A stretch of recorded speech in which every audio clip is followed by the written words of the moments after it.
जब मेरा ट्रांसप्लांट हुआ था मेरे मदर ने मेरे को क्या है किडनी दी थी, इसमें कि लगभग 10 से 12 लाख रुपए का खर्चा आ गया था। अभी जो है 12,000 रुपये महीने की दवाइयाँ मेरी चलती हैं, इसको भी चला पाना मुश्किल हो रहा है। इस सवाल को तलाशने के लिए एम्स की डॉक्टरों की टीम भी गांव का दौरा कर सकती है, लेकिन इस परिवार की जिंदगी फिलहाल दांव पर लगी हुई है।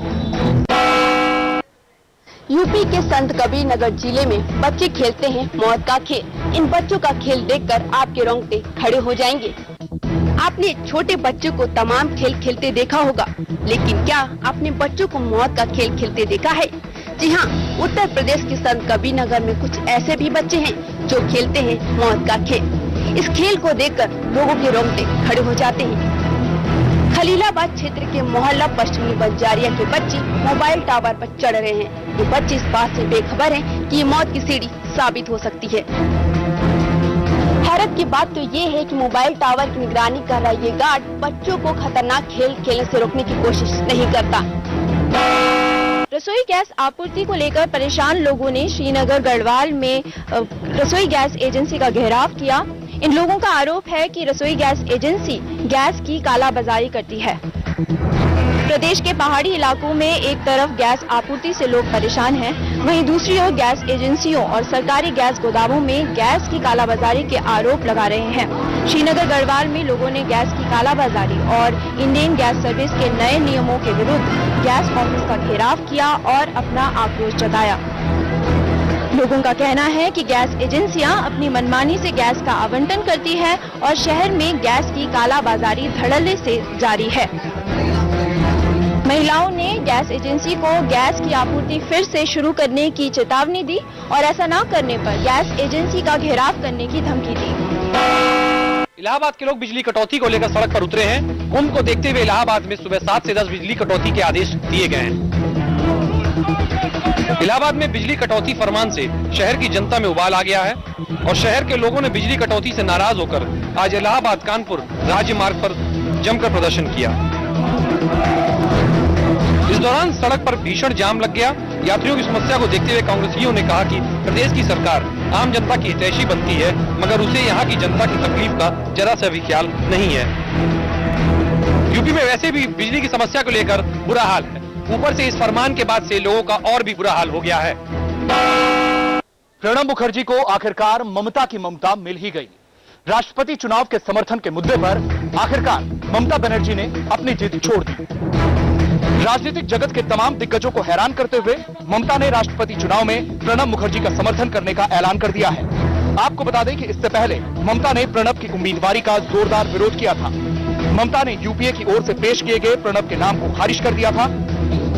सपा सुप्रीमो मुलायम सिंह के साथ मिलकर ममता ने पूर्व राष्ट्रपति एपीजे अब्दुल कलाम और पूर्व लोकसभा अध्यक्ष सोमनाथ चटर्जी के नाम को आगे बढ़ाया था, लेकिन मुलायम के पलटी मारने और कलाम के चुनाव लड़ने से इनकार करने के बाद ममता अकेली पड़ गई थी। এটা রাষ্ট্রপতি ইলেকশন, ভারতবর্ষের সর্বোচ্চ ইলেকশন এবং আমি মনে করি এখানে ভোট না দিয়ে ভোট নষ্ট করাটা ঠিক নয়, তাই আমরা প্রণব মুখার্জিকে ভোট দেব বলে সিদ্ধান্ত নিয়েছি। हाल ही में प्रणब दा ने ममता को समर्थन के लिए चिट्ठी लिखी थी, जिसके बाद ममता का दिल पसीजा और उन्होंने प्रणब मुखर्जी के समर्थन का ऐलान कर दिया। समाजवादी पार्टी की साइकिल अब दूसरे प्रदेशों में भी दौड़ती नजर आएगी। पार्टी अब दूसरे प्रदेशों में भी चुनाव लड़ेगी। उत्तर प्रदेश के विधानसभा चुनाव में भारी सफलता से उत्साहित समाजवादी पार्टी अब प्रदेश के बाहर भी साइकिल दौड़ाने की तैयारी कर रही है। लोकसभा चुनाव को देखते हुए पार्टी आलाकमान अब देश के तमाम राज्यों में भी अपनी ताकत बढ़ाना चाहती है। इसी के तहत पार्टी मध्य प्रदेश, राजस्थान, बिहार, तमिलनाडु और केरल में आगामी चुनावों में अपने उम्मीदवार खड़े करने की योजना बना रही है।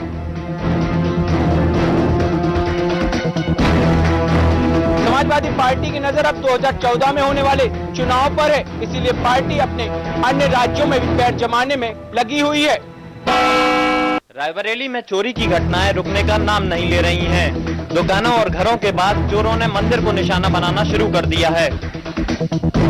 चोरों ने बीती रात शहर के प्रगतिपुरम इलाके में साईं मंदिर का ताला तोड़ लिया और वहां से लाखों रुपए के आभूषण उड़ा ले गए। वारदात की खबर लोगों को मिली तो भीड़ जमा हो गई। पुजारी की माने तो जब वो सुबह मंदिर आए तो मंदिर का ताला टूटा हुआ मिला। मंदिर जाकर देखा तो साईं का मुकुट और साईं की चांदी की मूर्ति और चांदी के आभूषण गायब मिले।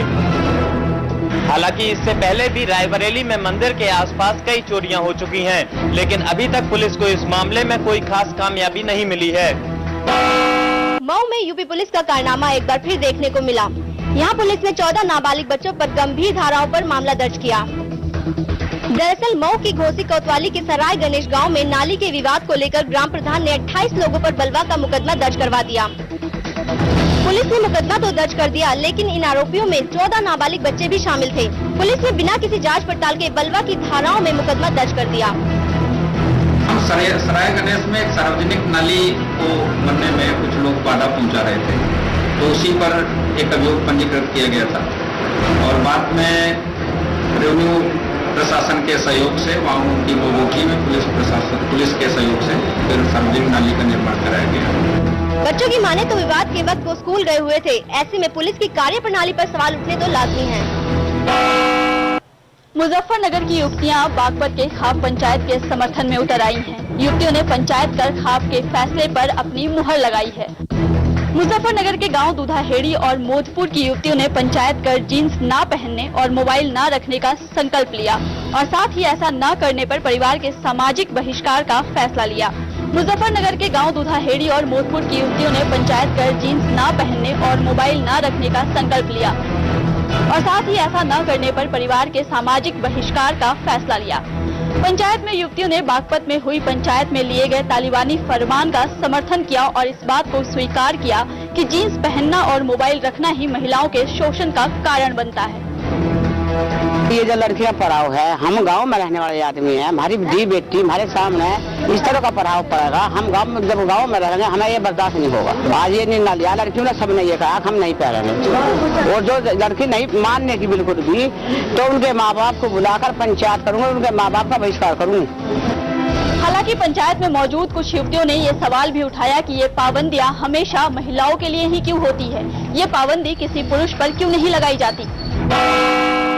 नोएडा में बिल्डरों की संवेदनहीनता के चलते एक मजदूर की मौत हो गई। अमरपाली के प्रोजेक्ट में निर्माण के दौरान एक मजदूर की मौत हो गई। सेक्टर 50 में स्थित अमरपाली ग्रुप के ईडन प्रोजेक्ट में एक मजदूर के ऊपर सीमेंट की बोरियां गिरती रही और उसे बचाने के लिए कोई नहीं आया। इलाज ना मिलने से मजदूर की मौके पर ही मौत हो गई। मौके पर मौजूद प्रोजेक्ट इंजीनियर और बिल्डरों ने मजदूर को हॉस्पिटल भी नहीं पहुंचाया। अब पुलिस से मामले को निपटाने में लग गए। समाचार प्लस की टीम ने जब इस साइट का निरीक्षण किया तो पाया कि इस साइट पर नियम कानूनों की पूरी तरह से अनदेखी की। यहाँ तो मजदूर काम कर रहा है शाम के टाइम 6 बजे के आसपास, तो पता लगा कि वो आदमी ऊपर से गिर के एक्सपायर हो गया। तो किसी सुविधा मिली, उनकी तरफ से कोई सुविधा हमें नहीं मिली। तो मैं यहाँ आया पता करने के लिए सच्चाई का, तो इनका ये वर्जन है कि वो उसके परिवार वाले हैं उसको लेके चले गए। तो मैंने कहा जब ऑन डेथ हो गई थी उसकी, तो पुलिस की सुविधा देनी चाहिए थी। अब ये बता रहे कि शिवालिक की कोई एम्बुलेंस थी, वो लेके यहाँ से गई थी। तो बाकी शिवालिक से पता करेंगे सच्चाई क्या है। एक और मजदूर बिल्डरों की लापरवाही का शिकार हो गया। लेकिन सवाल ये उठता है कि प्रशासन इस तरह के बिल्डरों पर कब लगाम कसेगी।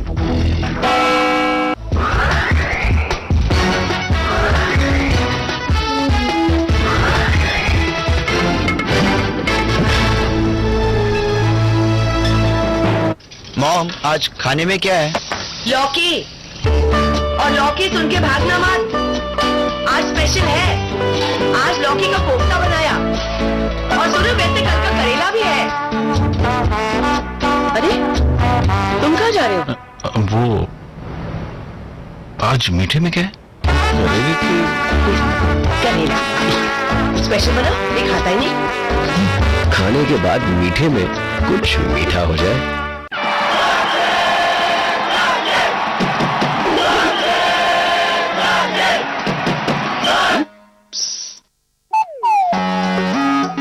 जोड़ी सही होनी चाहिए, जैसे सचिन और उनका बल्ला, जैसे लुमिनस इन्वर्टर और लुमिनस ट्यूबुलर बैटरी।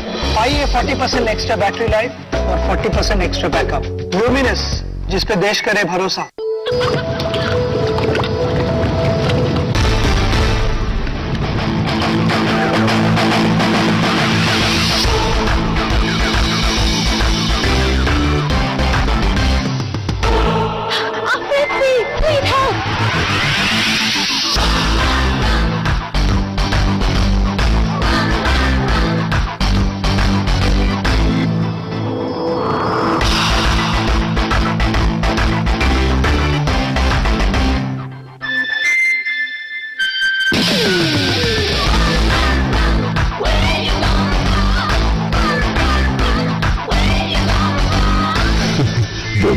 Bolero. मैं अपने अनुज समान उमेश जी को ढेर सारी बधाइयां देना चाहता हूं और शुभकामनाएं देना चाहता हूं कि उन्होंने समाचार प्लस जैसा सशक्त, निर्भीक और निष्पक्ष चैनल शुरू किया है, जिसने 1 महीने के अंदर ही अपने लिए एक विशेष जगह बना लिया है और आने वाले दिनों में मुझे पूरा विश्वास है कि ये उत्तरोत्तर प्रगति करता रहेगा और एक regional channel with national vision बनेगा। समाचार प्लस बना, आवाम की आवाज। आप सिर्फ घर से इसलिए बाहर नहीं निकल सकती क्योंकि आप औरत हैं। हमारा कुरान और हमारी शरीयत, ये डरपोक लोग हैं। इस देश में संविधान चलेगा कि शरीयत चलेगी? कठपुतलों की कट्टरता का क्या विरोध? आप ठेकेदार हैं समाज के, आप खुदा हैं, क्या हैं आप? मैं यहाँ पे जो है आपको शरीयत की बात बता रहा हूँ। जितने आजाद आप हैं मौलाना साहब, उतने आजाद महिला है। समाचार प्लस ने बताया क्या है गलत, क्या है सही। पंचायतों में रह के कुछ एक कुंठित जो गुट है, उनके खिलाफ कानून के तहत कड़ी से कड़ी कार्रवाई होनी चाहिए। क्योंकि खबर वही जो हमने कही।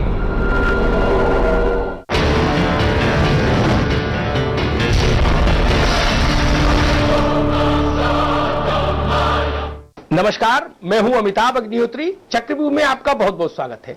आज हमारे इस विशेष कार्यक्रम में हमारे साथ हैं समाजवादी पार्टी के वरिष्ठ नेता और राष्ट्रीय महासचिव मोहन सिंह जी।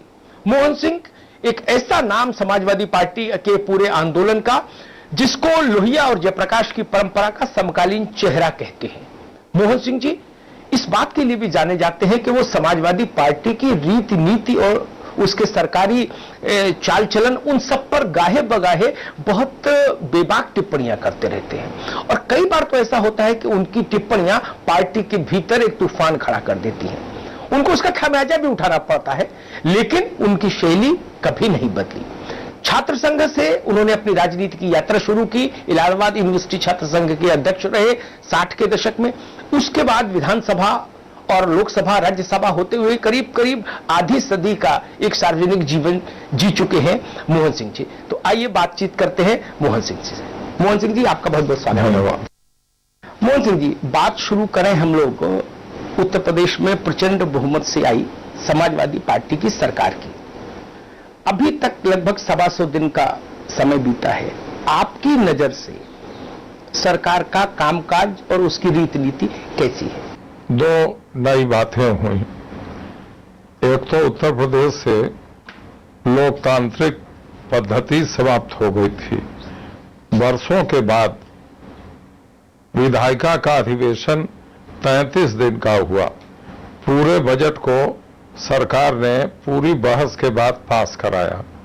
सरकार विरोधी और सरकार समर्थक सभी विधायकों ने विभिन्न विषयों पर अपने सवाल पूछे। सरकार ने अपने हिसाब से उसकी जानकारी दी। पहली बार उत्तर प्रदेश के विकास की जो जड़ है, उत्तर प्रदेश का योजना आयोग, वर्षों के बाद उसकी पूरी बैठक हुई और आगे की योजनाओं के बारे में भारत सरकार और योजना आयोग के सामने क्या रखना है, इसके बारे में उत्तर प्रदेश सरकार ने संज्ञान लिया। तीसरी बात यह हुई कि जो राजनीतिक स्तर पर भ्रष्टाचार बड़ी चरम सीमा पर फैला था, उसमें काफी कमी आई। ट्रांसफर पोस्टिंग, लोगों की प्रोन्नति और यह इसके ऊपर पहली बार मैंने देखा कि अंकुश लगाया गया और मंत्रिमंडल में जिस तरह की ईमानदारी चाहिए, काफी हद तक इसी बार वो हमको देखने को मिली, जिसका नतीजा है कि वो धीरे धीरे नीचे तक परकुलेट करेगा। जब बिना पैसा लिए कलेक्टर और कप्तान की पोस्टिंग होगी तो नीचे भी उस ईमानदारी का प्रवेश होगा, ऐसा हमको विश्वास है। इसलिए मैं ऐसा समझता हूं कि 1.25 महीने में ही जो हमारे चुनावी वादे थे, उसमें अधिकांश को पूरा करने के लिए बजटीय प्राविधान किए गए और उन सभी चीजों पर अमल तत्काल शुरू हो गया है। तो मैं ऐसा समझता हूं कि लक्षण